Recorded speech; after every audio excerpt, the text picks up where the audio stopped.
Wow, today's guest is gonna blow your mind. 10 times South Africa aerobic gymnastic champion, 5 times African champion and World Cup medalist. In 2016 was titled the SA Gymnast of the Year, and in 2011 represented South Africa in the Miss Earth competition. Now, currently, she's an incredible mother, a cheerleader for the Sharks, known as a track athlete. Whew, and that's just getting started. This woman takes the term multi-talented to the next level, and she does it in the most elegant way possible through beauty, rhythm, and dance. So, without further ado, I welcome Dominique Crous.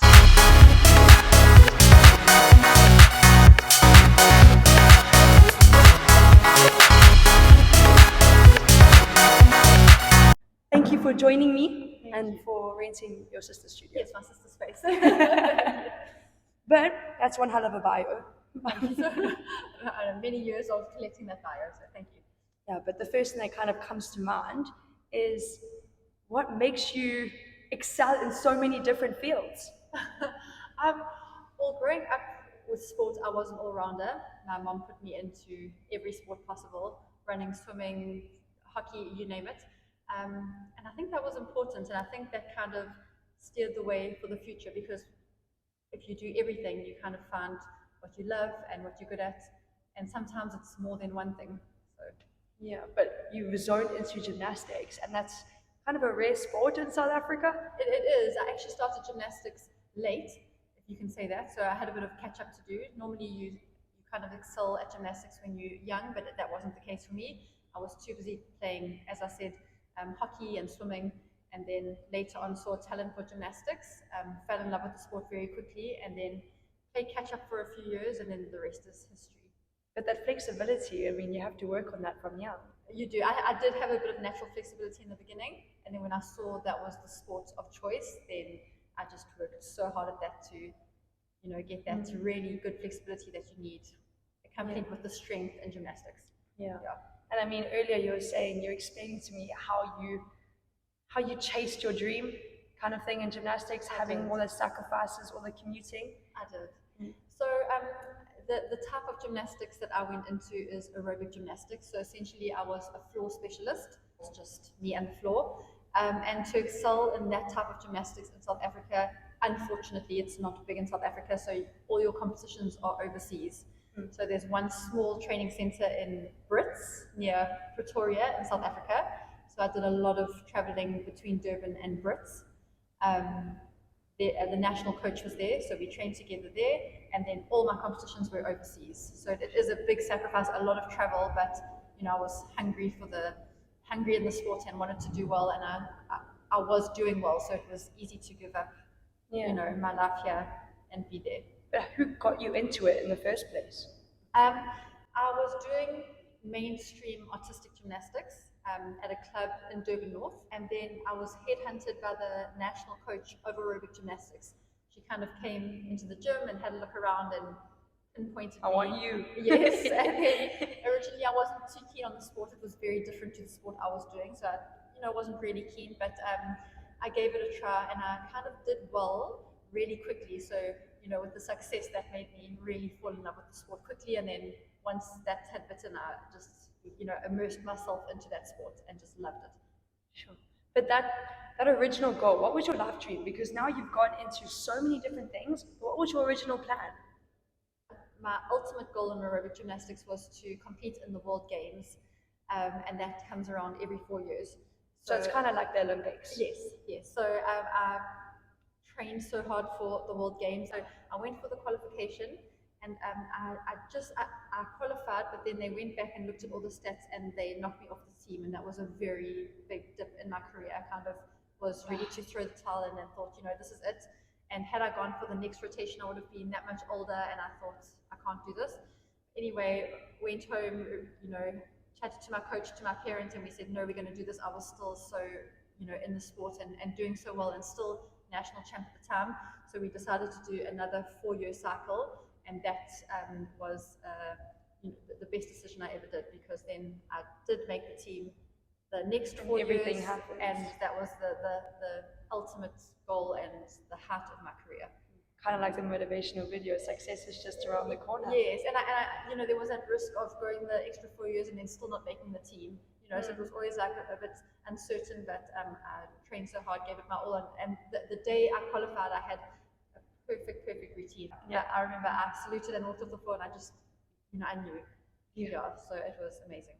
Sure. And I mean, the point of all this is to inspire, help people, spread awareness of success, you know? Yes, and following dreams. Yeah. And one thing I admire most about you is your discipline and obviously time management. Yes, time. How? Like, they're only 24 hours in a day. I know. It's crazy how those 24 hours, get taken up so quickly. But time management was the biggest thing. I actually had someone helping me with my time management. So I had a sports psychologist, and he doubled up as, a mentor, helping me kind of structure my day, and even down to the time of flight that I would book to get into my car. I had a car parked at each airport, and I need to get into my car at that time to get to training at that time. So it was time management is key in sport. Yes, I'm sure you know as true. well, being a sportswoman. Time management. I know how time is not on our side often. Yes. Yeah, but who kind of taught you? Who got you into that kind of discipline, that structure? My parents were both sportsmen. So my dad was a professional soccer player. So he lived the professional sport life. My mom was a dancer. So my parents growing up were very strict. So they kind of like guided myself and my siblings. And we all had crazy lifestyles. We all kind of like, if I can say, family of 5 kids. Yeah, 5 kids. So we all kind of like bit off more than we can chew, if you can say that. Yeah. But in a good way, because it made us stronger, and it made us. It made you where you are now. Yeah. So it kind of worked. Sure. So some days were just absolutely a whirlwind and crazy, but it was a good crazy. Yeah, because that aerobics gymnastics, I mean, tell me if I'm wrong, opened a lot of other doors for you. It did. That's what got me into the pageant world. How many years did you do the pageant? Why Miss Earth? Not a lot. I had a very short-lived pageant life, but it kind of goes with the territory, because when in this day and age, especially with social media, when you become an athlete or a high-level athlete, you kind of like not even knowingly become a model. Yeah, because you're endorsing. I mean, you're not the ugliest. Definitely not a model type, but you kind of you pick up sponsors, and then you're endorsing their product. So without even knowing it, you're being photographed in the public eye. So kind of goes with the territory. So that kind of all just like linked up really well. Yeah, the pageant world. I know it's a far cry from sport, but it's necessary. It shows that those pageant people have substance to them. They do, because you don't just walk into a pageant and fight for a crown. You're doing the talent section. You won that. I did, and that was my goal. I thought, if I'm going to do a pageant, let me have a goal in this pageant, and that was to win the talent section, and I did. In the Philippines, which was an amazing experience. Pageants are so big there, so it felt like we were these movie stars in the Philippines. It was an amazing experience. So with sport, so many different opportunities come, crazy opportunities that you would never normally think would come, and it's amazing that my parents kind of said, Dom, go for every opportunity, don't let one pass. This crazy opportunity that's come, go for it. So my mom was also a key person in letting me do everything and experience everything, and my mom's been my leader. I mean, people would debate the fact that it could be better if you just zone in and focus on one thing. I'm very much one-minded mentality. Yes.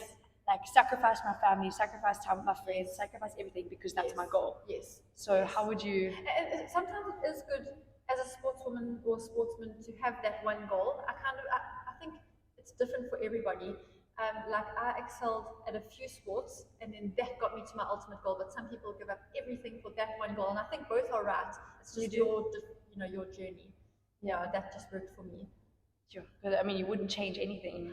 No, absolutely not. And I mean, during my aerobic gymnastics career, I had a very good pole vaulting career, and I still to this day. I saw that. I was like, she does high jumping too. Yeah. So even though I was like at one stage splitting my time even more with the two sports, I still believe that helped me become a champion in aerobic gymnastics mentally. I know it's crazy, but all those extra things I did helped me with the ultimate goal, I think. True. Yeah. But those disciplines that you learn from aerobic gymnastics, is there anything that you do in your daily life that's just an inflexible routine? I always like to upkeep my strength and flexibility, and especially with my job now, I'm working with children, I'm teaching them how to do gymnastics, how to tumble. So I think it's very important for me to also be able to walk the walk. If I want to talk the talk, I should be able to demonstrate to my kids what they should be doing. So yes, I like to keep strong and flexible for my job now. So you do it like every day? You doing? Yes, so I'm working with kids in the gymnastics hall every day. So that's also been nice to upkeep everything. Helps them to learn the move. Yeah. Yeah. Sure. Yeah. But is the reason you opened your studio because you wanted to bring that awareness of gymnastics to a country where it's not that popular? Yes, there is that, but it's very interesting. When I was competing, the last thing I wanted to do was to coach. I always said to my mom, I'm not going to coach, I'm not going to coach. And I think at the time it was kind of like I was the champion, I wanted to be the champion, I didn't want to share my knowledge with anyone. I was like, no, I've gathered all this knowledge together, I'm not going to share it. I mean, as we were discussing earlier, successful athletes are selfish people. Yes, I was very selfish in that regard. I didn't want to teach one of my tricks to somebody else, do you know what I mean? And that's such a crazy thing when I think about it now. But the day I hung my shoes up and the day I retired, my whole mindset changed and I was like, oh my goodness, I want to give and I want to coach. And it's amazing how when you shift your focus, you become a different and softer person, should I say. Sure, that must have been one of the hardest decisions. It was. And I definitely, as most athletes do, I definitely took a mental dip after I retired. I kind of was like, oh my goodness, who am I now? What do I have to offer? Yes, definitely that did happen to me. But my husband is also a sportsman and he also had previously just gone through the same thing. He had just retired before me. So he helped me and guided me. So you guys grew together. Yes, I feel bad because I think when he was going through it, I was still competing, so I wasn't there for him in the way that he was there for me. Because you didn't understand. I didn't understand. Just like, guy, you're free. Chill. Exactly. I didn't understand it all. So he got to help me, but I didn't get to help him. Yeah. But was there a pinnacle moment in your career that was just your ultimate? Yes. The day I qualified for the World Games, because I knew I had to do. Is that everything you had worked for? Everything. So I had to do perfect routines leading up to that. Once I had qualified, I just had to go and do my best. And then we had to wait on Sascot to see if we had definitely, when I say we, there were two other men that I was training with at the time. So we had to see if we had made the team. And that wait was a bit nerve-wracking. But when they announced the team, that was one of the best. I remember that day like yesterday. Yeah, so celebration and then lots of hard work leading up to the games. I think that hard work is very underlooked. Very. No one knows. Very. We actually had a physio on site at our training hall that we could call on every day. She would just help us with our nails every day at training. Every day you had a niggle? Literally every day with gymnastics. We were throwing each other up in the air, falling. One of us three were always injured, but we had to just train through it. So we had someone literally rubbing us on the side of the floor before we went on. It was crazy. But it was amazing. We loved it. We wouldn't have it any other way. So, thank goodness for physios and painkillers. I know, yeah. So, I mean, even that woman, that physio that now is living in Brits, I don't even chat to her anymore, and she was such a major part of my career. It's crazy to think the amount of people that make up your team. Like, obviously, we were saying that you sacrifice a lot of time with your family. Yes, but I would take experience over anything. Definitely. Yeah. I know it's so weird. As we were saying earlier, my husband and I feel so settled living where we are now because we both traveled so much with sport. So we feel we know we are meant to be here because we've seen everywhere. Do you think that traveling is so necessary? Yes, I think so, because I know had I not traveled so much, I would probably be living here and still itching to go or see what's out there. But we both feel so content. Yeah, content. That's exactly how we feel living here. But we do want to travel together now. We are looking forward to that. Yeah, we are looking forward to traveling together and taking each other to our favorite places that we've been to in the world. Yeah. There are some dodgy places.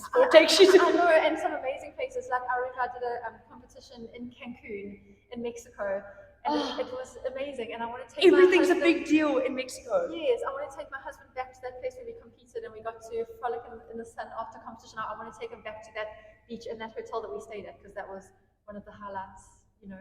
So, and there's places that he went to in Italy that he wants to take me back to. So yeah, we want to do it together now. So that would be fun.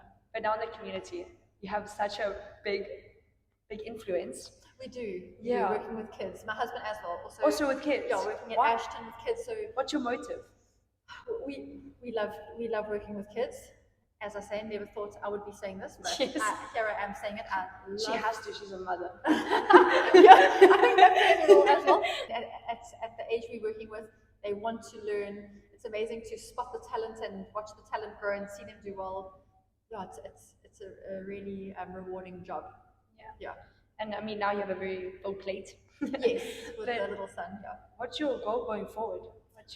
I would like, Obviously traveling. yes, I would like to also see a few champions come out of my classroom.